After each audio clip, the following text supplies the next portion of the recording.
Hello everyone, আসসালামু আলাইকুম and welcome to my mini blog. তো অনেকদিন পরে একটি ভিডিও নিয়ে চলে আসলাম। তো আজকে আমার মামাতো বোনের জামাইকে দাওয়াত দেওয়া হয়েছিল আমাদের বাসায়।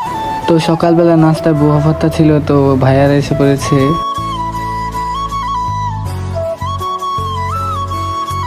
তো আমরা খাওয়া দাওয়া করেই বের হই। তো আমাদের এলাকার এদিকে আমরা একটু হাঁটতে বেরিয়েছিলাম।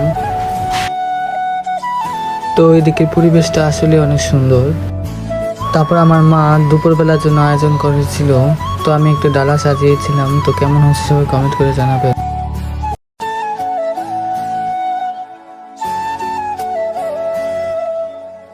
আমার এই ডালাটা,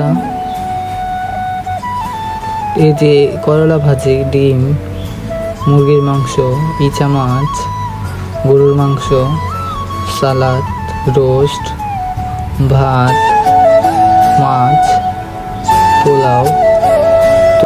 তো দুপুরের জন্য এগুলো আয়োজন করেছিল।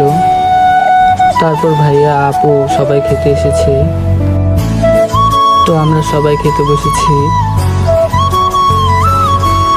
তো খাওয়া দাওয়া করেই আমরা সবাই হাঁটতে গিয়েছিলাম। তো ভিডিও নিতে মনে ছিল না। তো বিকালে নাস্তা দিয়েছিল। তো আমার ভিডিও ভালো লাগলে অবশ্যই লাইক, কমেন্ট, শেয়ার করবেন এবং আমার পেজটিকে ফলো করবেন।